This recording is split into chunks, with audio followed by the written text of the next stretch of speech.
안녕하십니까? 식탁 위의 성경 박영준 목사입니다. 오늘 함께 나눌 말씀은 인간의 죄에 대한 것인데 특히 사람이 죄를 짓고 나서 어떻게 해야 될까라는 것을 함께 살펴보도록 하겠습니다. 특히 이제 구약에는 대비되는 인물들이 있습니다. 특별히 오늘은 그래서 다윗과 사울을 대비해서 함께 보도록 하겠습니다. 오늘 본문은 사무엘하 11장 26절에서 12장 15절까지 말씀이고요. 시편 51편, 사무엘상 15장 말씀도 함께 보도록 하겠습니다. 팔레스타인의 우기가 끝나고 나서 이른 여름이 됩니다. 그리고 나서 이스라엘은 암몬 자손과 전쟁을 시작을 하게 됩니다.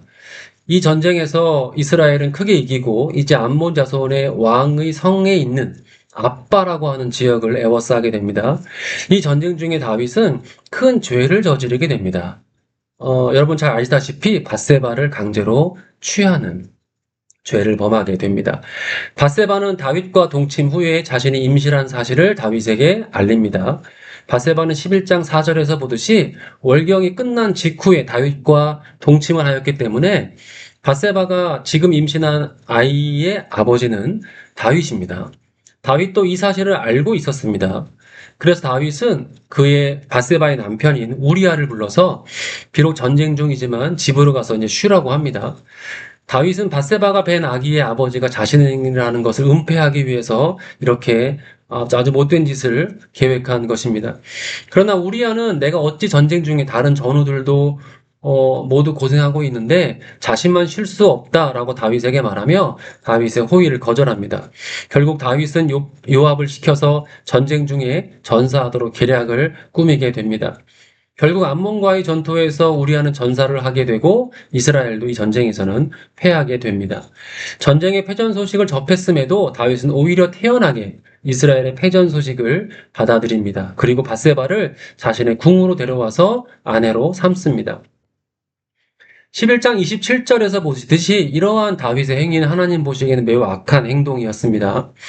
그래서 하나님께서는 나단 선지자를 보내서 다윗의 죄를 책망하십니다. 사실 이렇게 우리가 굉장히 존경하는 다윗이라는 왕이 이런 악한 죄를 저지르는 것이 구약에 있는 것 자체가 매우 불편하지만 성경은 이 인간의 죄를 가감없이 모두가 드러내고 기록을 했습니다. 그러한 이유는 우리에게 이러한 것이 큰 교훈이 되도록 하기 위해서일 것입니다.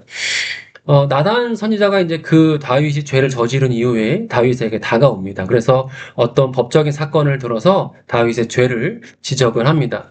바로 가난한 자의 양새끼를 빼앗아서 자신의 손님을 대접한 부자 이야기입니다. 다윗은 이 부자가 자신인 줄도 모르고 이 부자에게 사형을 선고하게 됩니다. 그러나 나단 선지자는 12장 7절 이하에서 이 사건에서 파렴치한 부자가 바로 다윗임을 말하면서 하나님께서 자신에게 하신 말씀을 전합니다. 하나님께서는 지적하신 다윗의 죄는 두 가지입니다. 첫째는 우리아를 암몬 자손의 칼로 죽인 것이고 두 번째는 그의 철을 빼앗아 자신의 처로 삼은 것입니다. 즉 살인에 대한 것과 간음에 대한 것입니다. 그리고 하나님이 이것에 대해서 벌을 내리겠다라고 나단을 통해서 말씀하십니다. 13절에서 다윗은 나단을 통해서 하나님의 책망을 듣고 자신의 죄를 회개합니다. 그리고 나단이 말합니다. 여호와께서도 당신의 죄를 사하셨나니 당신은 죽지 아니하려니와. 비록 하나님이 형벌이 내린 후에 실제로 다윗 가문에 이 형벌이 내려지게 됩니다. 그러나 적어도 죄를 진 당사자인 다윗은 이 벌이 내려지지 않습니다. 왜냐하면 하나님께서는 다윗의 이러한 죄를 용서해 주셨기 때문입니다. 이 사건 이후에도 다윗은 하나님과 계속해서 교제하며 살아가게 됩니다. 이렇게 큰 죄가 하나님 앞에서 어떻게 용서받을 수 있었을까요? 또 하나 살펴볼 인물인 사울이 있습니다. 사실은 사울은 다윗에 비하면 그렇게 큰 죄는 아닙니다. 사무엘상 15장 이하에서 사울이 하나님께 죄를 짓는 장면이 나옵니다. 하나님은 사무엘을 사울에게 보내서 아말렉이라고 하는 민족을 멸할 것을 명령합니다. 아말렉 민족은 과거 이스라엘이 출애굽할 당시에 이스라엘을 대적했던 민족입니다. 사울은 하나님의 명령에 따라서 아말렉과 전쟁을 하게 되고 그 민족을 진멸합니다. 그런데 사울은 전쟁 후에 하나님 명령을 따르지 않는 죄를 범하게 됩니다. 즉 사무엘상 15장에서 보면 하나님께서 사울에게 뭐라고 명령하셨냐면 그들의 모든 소유를 남기지 말고 진멸하시되 남녀와 소아와 젖먹는 아기와 우양과 약대와 나귀를 죽이라고 명령합니다. 그러나 사울은 9절에서 보다시피 아말렉의 전부를 진멸하지 않고 좋은 것을 남기는 과오를 저지르게 됩니다. 이것을 본 하나님은 아말렉의 자신의 명령을 지키지 않는 사울로 인해서 진노하시고 그를 왕으로 삼으신 것을 후회하십니다. 이 사실을 안 사무엘은 사울을 책망하기 위해서 그에게 나갑니다. 나단이 다윗이 죄를 지은 후에 그에게 책망했던 것과 대비되는 아주 유사한 장면이죠. 다윗이 죄를 지었을 때 나단이 와서 그것을 지적을 했고, 사울이 죄를 지었을 때는 사무엘이 와서 그 죄를 지적을 합니다. 그러나 결국 사울은 하나님께 용서함 받지 못합니다. 그리고 점점점 하나님과 멀어져서 마침내는 하나님의 적이 되고 맙니다. 그리고 사무엘상 31장에 나오듯이 블레셋과의 전쟁에서 자신의 아들들과 비참한 최후를 맞게 됩니다. 다윗의 아들인 솔로몬이 자신의 왕위를 이어받았던 것과는 정반대가 되는 결말입니다. 사실 죄의 무게로만 따진다면 어떻습니까? 다윗이 훨씬 더 무거운 죄를 지었습니다. 현재 우리가 알고 있는 형법에 대해 따르면 그런 것이요. 그러나 다윗은 용서를 받았고 사울은 그 반대로 용서를 받지 못했습니다. 무엇이 이렇게 다른 결과를 낳았을까요? 그건 바로 죄에 대처하는 자세가 서로 달랐기 때문입니다. 제가 처음에 말씀을 드리고 싶은 건 뭐였냐면, 인간은 누구나 죄를 지을 수 있습니다. 왜냐하면 우리는 육체 가운데 있기 때문에 보는 눈이 있고, 쓰는 손이 있고, 듣는 귀가 있고, 나약한 육체 가운데 있기 때문에 죄를 지을 수밖에 없는 존재죠. 그러나 문제는 뭐냐면, 우리는 이것이 죄라는 것을 깨달았을 때, 그때 하나님께 대하는 태도입니다. 죄를 용서함 받았던 다윗은 어떻게 했습니까? 시편 51편에 그것이 잘 나와 있습니다. 시편 51편은 다윗이 박세바와 동침한 후에 나단이 그에게 왔을 때 자신의 죄를 깨닫고 참회하는 기도문입니다. 여기에서는 자신의 죄를 깨닫고 하나님께 회개하는 다윗의 심정이 아주 잘 나타나 있습니다. 이 중에서 우리가 눈여겨볼 것은 뭐냐, 바로 16절과 17절입니다. 당시 이스라엘은 번제, 즉 제사를 통해서 자신의 죄를 깨끗하게 했습니다. 이러한 제도를 통해서 하나님으로부터 지은 죄, 물론 인간 사이에 지은 죄, 하나님께 지은 죄를 이러한 제도적인 제사를 통해서 깨끗함을 받게 되었습니다. 그러나 다윗은 이러한 제사, 즉 죄를 사하는 의식을 통해서 하나님께 나아가지 않았습니다. 다윗은 죄진 인간이 하나님 앞에 섰을 때 이러한 의식이나 제도보다 더 중요하고 먼저 해야 될 것이 무엇인지를 알았습니다.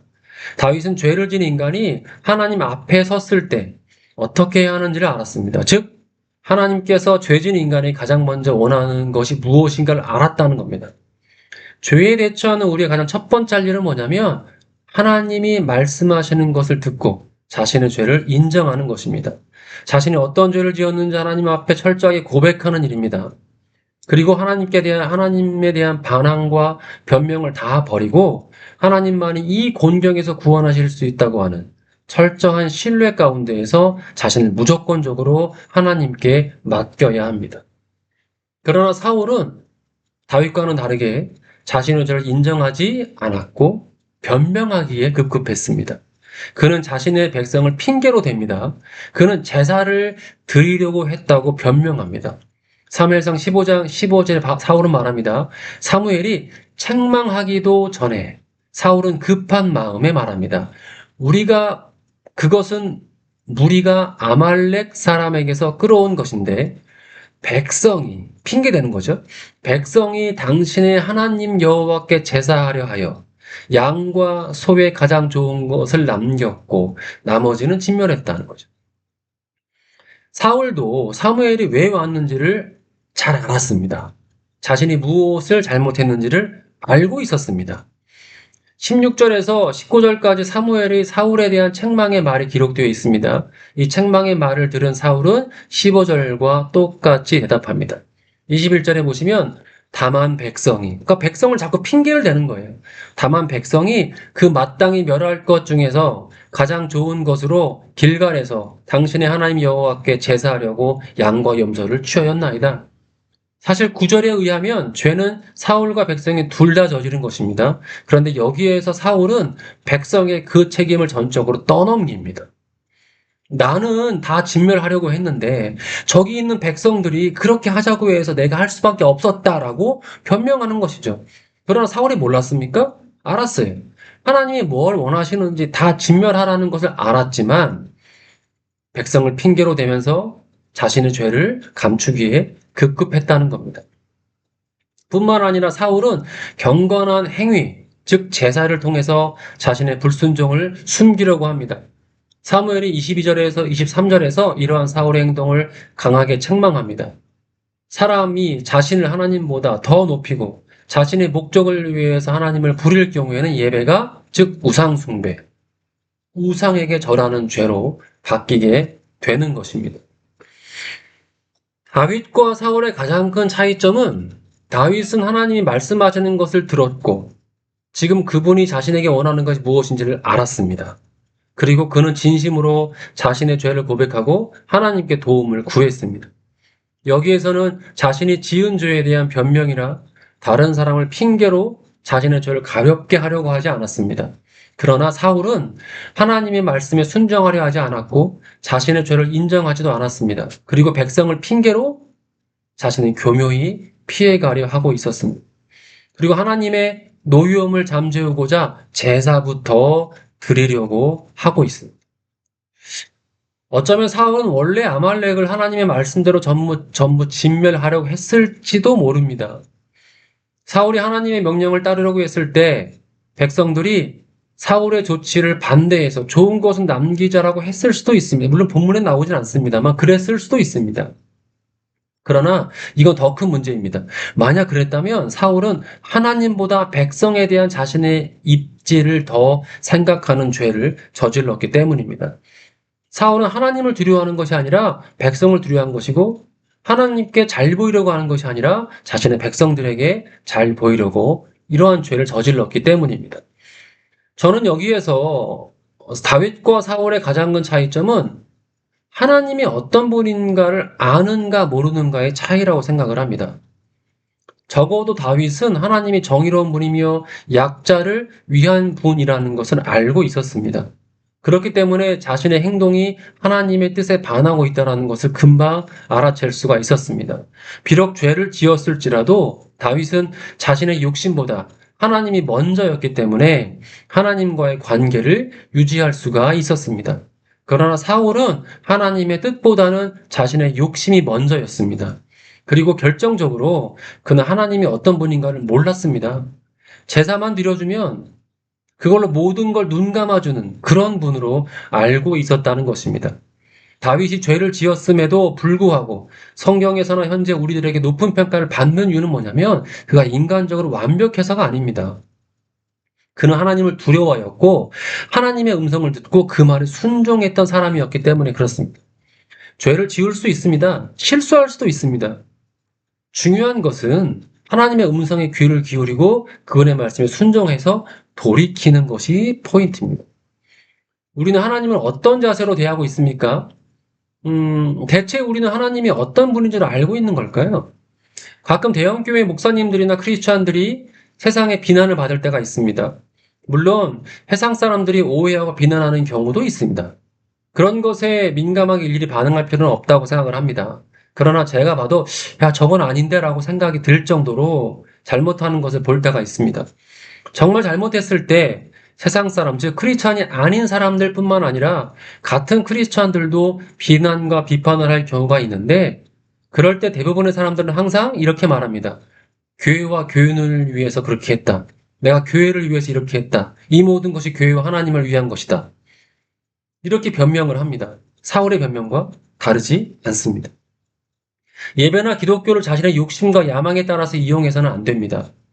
하나님을 위한다고 교회와 교인을 위한 것이라고 하면서 자신의 욕심을 채우는 짓을 해서는 안 됩니다.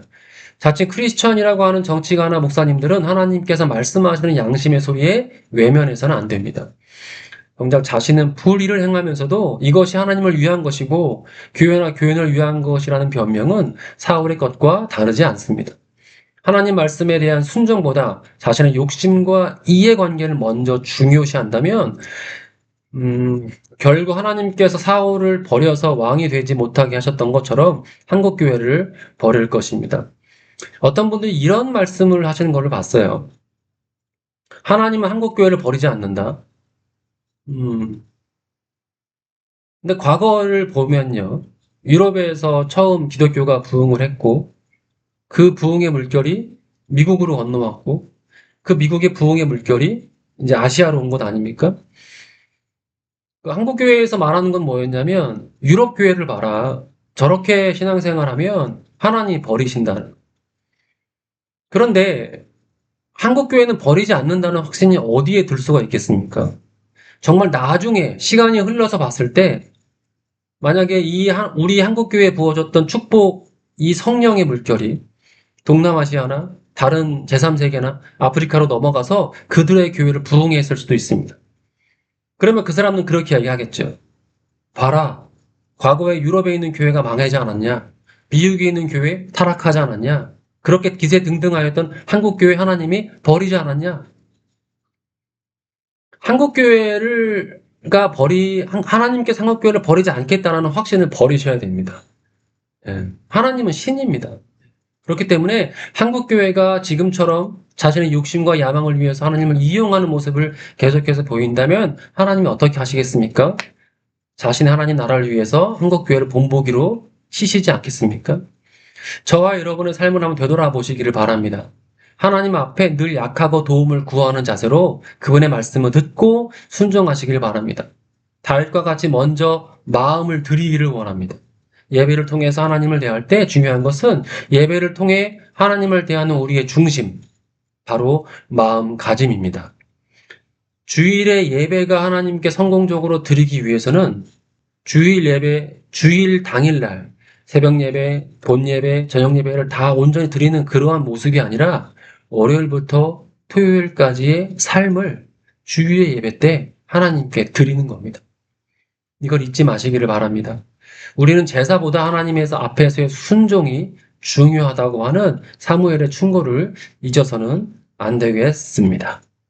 오늘은 여기에서 이만 마치겠습니다. 감사합니다.